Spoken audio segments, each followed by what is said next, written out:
The Chimes by Charles Dickens. Fourth quarter. Some new remembrance of the ghostly figures in the bells, some faint impression of the ringing of the chimes, some giddy consciousness of having seen the swarm of phantoms reproduced and reproduced until the recollection of them lost itself in the confusion of their numbers, some hurried knowledge, how conveyed to him he knew not, that more years had passed, and Trotty, with the spirit of the child attending him, stood looking on at mortal company.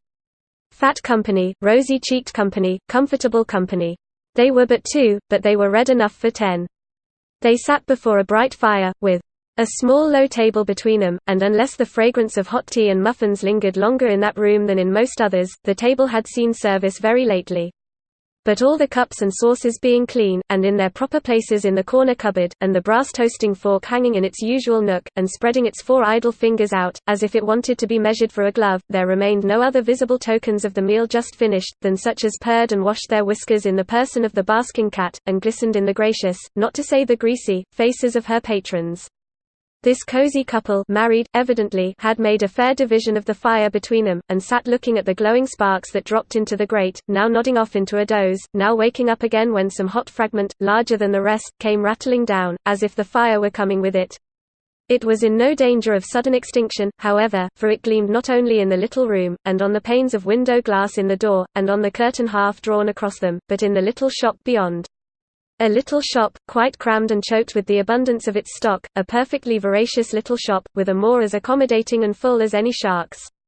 Cheese, butter, firewood, soap, pickles, matches, bacon, table beer, peg-tops, sweetmeats, boys' kites, birdseed, cold ham, birch brooms, hearthstones, salt, vinegar, blacking, red herrings, stationery, lard, mushroom ketchup, stay laces, loaves of bread, shuttlecocks, eggs, and slate pencils. Everything was fish that came to the net of this greedy little shop, and all articles were in its net. Glancing at such of these items as were visible in the shining of the blaze, and the less cheerful radiance of 2 smoky lamps which burnt but dimly in the shop itself, as though its plethora sat heavy on their lungs, and glancing then, at one of the 2 faces by the parlour fire, Trotty had small difficulty in recognizing in the stout old lady, Mrs. Chickenstalker, always inclined to corpulency, even in the days when he had known her as established in the general line, and having a small balance against him in her books. The features of her companion were less easy to him. The great broad chin, with creases in it large enough to hide a finger in, the astonished eyes, that seemed to expostulate with themselves for sinking deeper and deeper into the yielding fat of the soft face, the nose afflicted with that disordered action of its functions which is generally termed the snuffles, the short thick throat and labouring chest, with other beauties of the like description, though calculated to impress the memory, Trotty could at first allot to nobody he had ever known, and yet he had some recollection of them too. At length, in Mrs. Chickenstalker's partner in the general line, and in the crooked and eccentric line of life, he recognized the former porter of Sir Joseph Bowley, an apoplectic innocent, who had connected himself in Trotty's mind with Mrs. Chickenstalker years ago, by giving him admission to the mansion where he had confessed his obligations to that lady, and drawn on his unlucky head such grave reproach. Trotty had little interest in a change like this, after the changes he had seen, but association is very strong sometimes, and he looked involuntarily behind the parlour door, where the accounts of credit customers were usually kept in chalk. There was no record of his name. Some names were there, but they were strange to him, and infinitely fewer than of old, from which he argued that the porter was an advocate of ready money transactions, and on coming into the business had looked pretty sharp after the Chickenstalker defaulters. So desolate was Trotty, and so mournful for the youth and promise of his blighted child, that it was a sorrow to him, even to have no place in Mrs. Chickenstalker's ledger. "What sort of a night is it, Anne?" inquired the former porter of Sir Joseph Bowley, stretching out his legs before the fire, and rubbing as much of them as his short arms could reach, with an air that added, "Here I am if it's bad, and I don't want to go out if it's good, hard weather indeed," returned his wife, shaking her head. Years," said Mr. Tugby, "are like Christians in that respect. Some of 'em die hard, some of 'em die easy. This one hasn't many days to run, and is making a fight for it. I like him all the better. There's a customer, my love." Attentive to the rattling door, Mrs. Tugby had already risen. "Now, then," said that lady, passing out into the little shop. "What's wanted? Oh, I beg your pardon, sir, I'm sure. I didn't think it was you."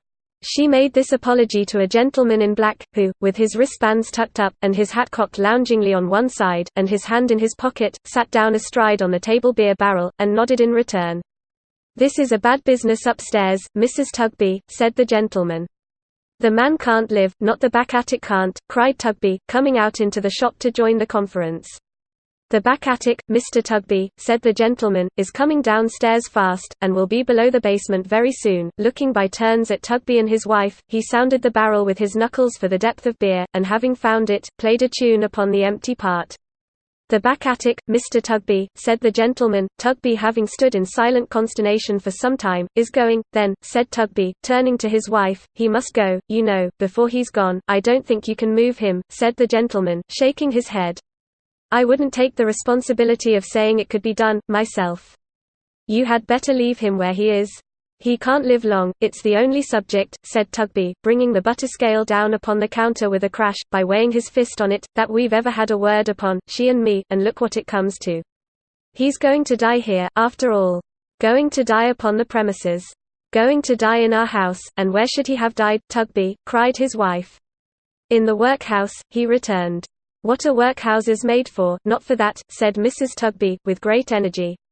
"Not for that. Neither did I marry you for that. Don't think it, Tugby. I won't have it. I won't allow it. I'd be separated first, and never see your face again. When my widow's name stood over that door, as it did for many, many years, the house being known as Mrs. Chickenstalker's far and wide, and never known but to its honest credit and its good report, when my widow's name stood over that door, Tugby, I knew him as a handsome, steady, manly, independent youth. I knew her as the sweetest looking, sweetest tempered girl eyes ever saw. I knew her father, poor old creature, he fell down from the steeple walking in his sleep, and killed himself, for the simplest, hardest working, childest hearted man, that ever drew the breath of life, and when I turn him out of house and home, may angels turn me out of heaven. As they would. And serve me right." Her old face, which had been a plump and dimpled one before the changes which had come to pass, seemed to shine out of her as she said these words, and when she dried her eyes, and shook her head and her handkerchief at Tugby, with an expression of firmness which it was quite clear was not to be easily resisted, Trotty said, "Bless her. Bless her." Then he listened, with a panting heart, for what should follow. Knowing nothing yet, but that they spoke of Meg. The gentleman upon the table beer cask, who appeared to be some authorized medical attendant upon the poor, was far too well accustomed, evidently, to little differences of opinion between man and wife, to interpose any remark in this instance. He sat softly whistling, and turning little drops of beer out of the tap upon the ground, until there was a perfect calm, when he raised his head and said to Mrs. Tugby, "Late Chickenstalker. There's something interesting about the woman, even now. How did she come to marry him?" "Why, that," said Mrs. Tugby, taking a seat near him, "is not the least cruel part of her story, sir. You see, they kept company, she and Richard, many years ago. When they were a young and beautiful couple, everything was settled, and they were to have been married on a New Year's Day. But, somehow, Richard got it into his head, through what the gentleman told him, that he might do better, and that he'd soon repent it, and that she wasn't good enough for him, and that a young man of spirit had no business to be married. And the gentleman frightened her, and made her melancholy, and timid of his deserting her, and of her children coming to the gallows, and of its being wicked to be man and wife, and a good deal more of it. And in short, they lingered and lingered, and their trust in one another was broken, and so at last was the match. But the fault was his. She would have married him, sir, joyfully. I've seen her heart swell, many times afterwards, when he passed her in a proud and careless way, and never did a woman grieve more truly for a man, than she for Richard when he first went wrong." "Oh, he went wrong, did he?" said the gentleman, pulling out the vent peg of the table beer, and trying to peep down into the barrel through the hole. "Well, sir, I don't know that he rightly understood himself, you see. I think his mind was troubled by their having broke with one another, and that but for being ashamed before the gentleman, and perhaps for being uncertain too, how she might take it, he'd have gone through any suffering or trial to have had Meg's promise, and Meg's hand again. That's my belief. He never said so, more's the pity. He took to drinking, idling, bad companions, all the fine resources that were to be so much better for him than the home he might have had. He lost his looks, his character. His health, his strength, his friends, his work, everything." "He didn't lose everything, Mrs. Tugby," returned the gentleman, "because he gained a wife, and I want to know how he gained her. I'm coming to it, sir, in a moment. This went on for years and years, he sinking lower and lower, she enduring, poor thing, miseries enough to wear her life away. At last he was so cast down, and cast out, that no one would employ or notice him, and doors were shut upon him, go where he would. applying from place to place, and door to door, and coming for the 100th time to one gentleman, who had often and often tried him. He was a good workman to the very end. That gentleman, who knew his history, said, "I believe you are incorrigible. There's only one person in the world who has a chance of reclaiming you. Ask me to trust you no more, until she tries to do it," something like that. In his anger and vexation, "Ah," said the gentleman. "Well, well, sir," he went to her, and kneeled to her, said it was so, said it ever had been so, and made a prayer to her to save him, and she, "Don't distress yourself, Mrs. Tugby, she came to me that night to ask me about living here. What he was once to me," she said, "is buried in a grave, side by side with what I was to him.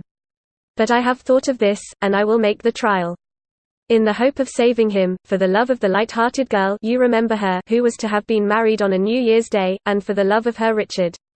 And he said he had come to her from Lilian, and Lilian had trusted to him, and she never could forget that. So they were married, and when they came home here, and I saw them, I hoped that such prophecies as parted them when they were young, may not often fulfill themselves as they did in this case, or I wouldn't be the makers of them for a mine of gold." The gentleman got off the cask, and stretched himself, observing, "I suppose he used her ill, as soon as they were married." "I don't think he ever did that," said Mrs. Tugby, shaking her head and wiping her eyes. "He went on better for a short time, but, his habits were too old and strong to be got rid of. He soon fell back a little, and was falling fast back, when his illness came so strong upon him. I think he has always felt for her. I am sure he has. I've seen him in his crying fits and tremblings, try to kiss her hand, and I have heard him call her Meg, and say it was her 19th birthday. There he has been lying, now, these weeks and months. Between him and her baby, she has not been able to do her old work, and by not being able to be regular, she has lost it, even if she could have done it. How they have lived, I hardly know, I know," muttered Mr. Tugby, looking at the till, and round the shop, and at his wife, and rolling his head with immense intelligence. He was interrupted by a cry, a sound of lamentation, from the upper story of the house. The gentleman moved hurriedly to the door. "My friend," he said, looking back, "you needn't discuss whether he shall be removed or not. He has spared you that trouble, I believe." Saying so, he ran upstairs, followed by Mrs. Tugby, while Mr. Tugby panted and grumbled after them at leisure, being rendered more than commonly short-winded by the weight of the till, in which there had been an inconvenient quantity of copper. Trotty, with the child beside him, floated up the staircase like mere air. "Follow her! Follow her! Follow her!" He heard the ghostly voices in the bells repeat their words as he ascended. "Learn it, from the creature dearest to your heart, it was over. It was over." And this was she, her father's pride and joy. This haggard, wretched woman, weeping by the bed, if it deserved that name, and pressing to her breast, and hanging down her head upon, an infant. Who can tell how spare, how sickly, and how poor an infant? Who can tell how dear? "Thank God," cried Trotty, holding up his folded hands. "Oh, God be thanked. She loves her child." Again Trotty heard the voices, saying, "Follow her." He turned toward his guide, and saw it rising from him, passing through the air. "Follow her," it said. And vanished. He hovered round her, sat down at her feet, looked up into her face for one trace of her old self, listened for one note of her old pleasant voice. He flitted round the child, so wan, so prematurely old, so dreadful in its gravity, so plaintive in its feeble, mournful, miserable wail. He almost worshipped it. He clung to it as her only safeguard, as the last unbroken link that bound her to endurance. He set his father's hope and trust on the frail baby, watched her every look upon it as she held it in her arms, and cried 1,000 times, "She loves it. God be thanked, she loves it." He saw the woman tend her in the night, return to her when her grudging husband was asleep, and all was still, encourage her, shed tears with her, set nourishment before her. He saw the day come, and the night again, the day, the night, the time go by, the house of death relieved of death, the room left to herself and to the child. He heard it moan and cry, he saw it harass her, and tire her out, and when she slumbered in exhaustion, drag her back to consciousness, and hold her with its little hands upon the rack, but she was constant to it, gentle with it, patient with it. Patient was its loving mother in her inmost heart and soul, and had its being knitted up with hers as when she carried it unborn. All this time, she was in want, languishing away, in dire and pining want. With the baby in her arms, she wandered here and there in quest of occupation, and with its thin face lying in her lap, and looking up in hers, did any work for any wretched sum, a day and night of labor for as many farthings as there were figures on the dial. If she had quarreled with it, if she had neglected it, if she had looked upon it with a moment's hate, if, in the frenzy of an instant, she had struck it. No. His comfort was, she loved it always. She told no one of her extremity, and wandered abroad in the day lest she should be questioned by her only friend, for any help she received from her hands, occasioned fresh disputes between the good woman and her husband, and it was new bitterness to be the daily cause of strife and discord, where she owed so much. She loved it still. She loved it more and more. But a change fell on the aspect of her love. One night she was singing faintly to it in its sleep and walking to and fro to hush it, when her door was softly opened, and a man looked in. "For the last time," he said. William Fern, for the last time, he listened like a man pursued, and spoke in whispers. "Margaret, my race is nearly run, I couldn't finish it, without a parting word with you." "Without one grateful word, what have you done?" she asked, regarding him with terror. He looked at her but gave no answer.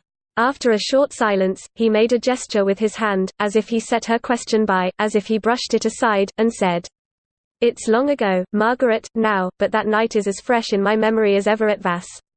We little thought then," he added, looking round, "that we should ever meet like this. Your child, Margaret? Let me have it in my arms. Let me hold your child." He put his hat upon the floor, and took it.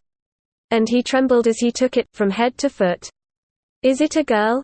"Yes." He put his hand before its little face. "See how weak I'm grown, Margaret, when I want the courage to look at it.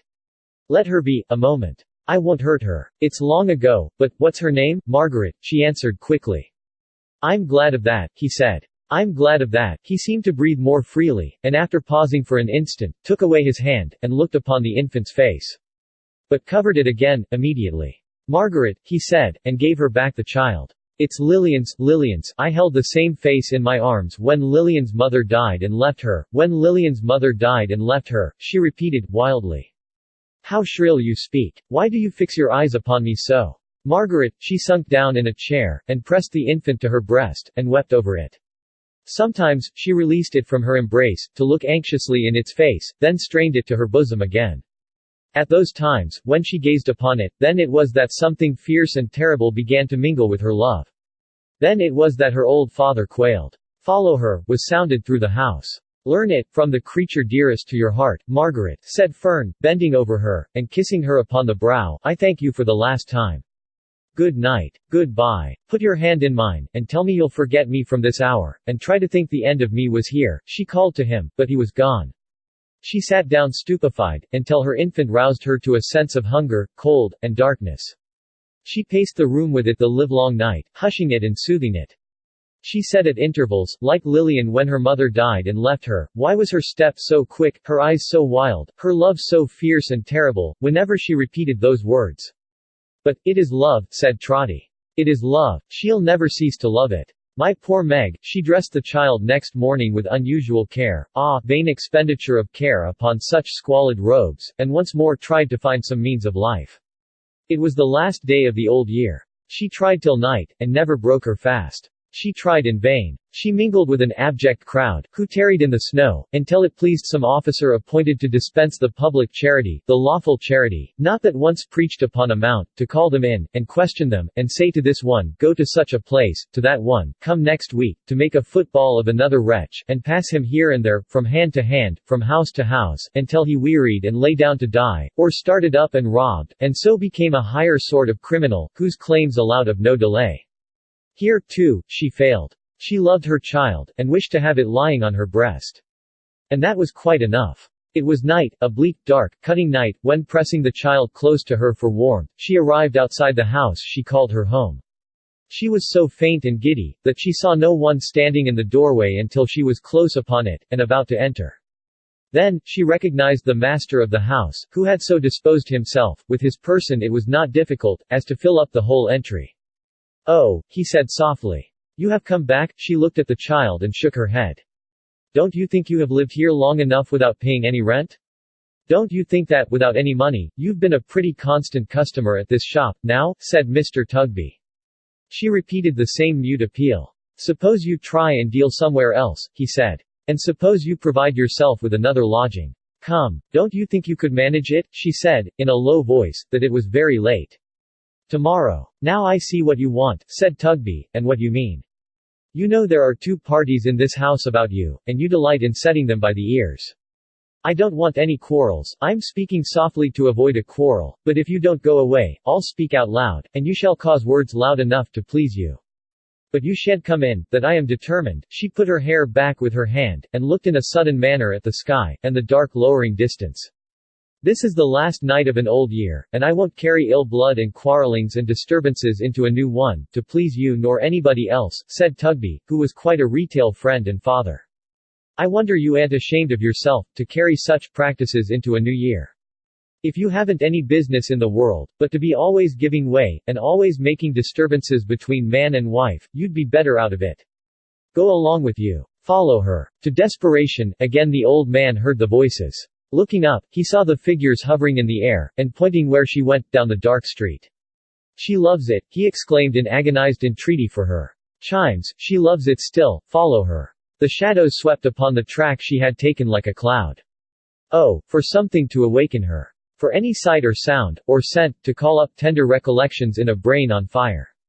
For any gentle image of the past, to rise up before her. "I was her father. I was her father," cried the old man, stretching out his hands to the dark shadows flying on above. "Have mercy on her, and on me. Where does she go? Turn her back. I was her father," but they only pointed to her, as she hurried on, to desperation. "Learn it from the creature dearest to your heart," 100 voices echoed it. The air was made of breath expended in those words. He seemed to take them in, at every gasp he drew. They were everywhere, and not to be escaped. And still she hurried on, the same light in her eyes. All at once she stopped. "Now, turn her back," exclaimed the old man, tearing his white hair. "My child. Meg, turn her back. Great Father, turn her back." In her own scanty shawl, she wrapped the baby warm. With her fevered hands, she smoothed its limbs, composed its face, arranged its mean attire. In her wasted arms she folded it, as though she never would resign it more. And with her dry lips, kissed it in a final pang, and last long agony of love.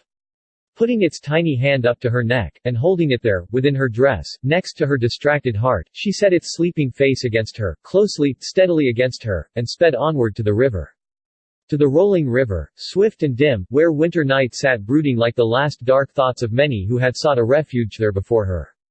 Where scattered lights upon the banks gleamed sullen, red and dull, as torches that were burning there to show the way to death. Where no abode of living people cast its shadow, on the deep, impenetrable, melancholy shade. To the river. To that portal of eternity, her desperate footsteps tended with the swiftness of its rapid waters running to the sea. He tried to touch her as she passed him, going down to its dark level, but the wild distempered form, the fierce and terrible love, the desperation that had left all human check or hold behind, swept by him like the wind. He followed her. She paused a moment on the brink, before the dreadful plunge.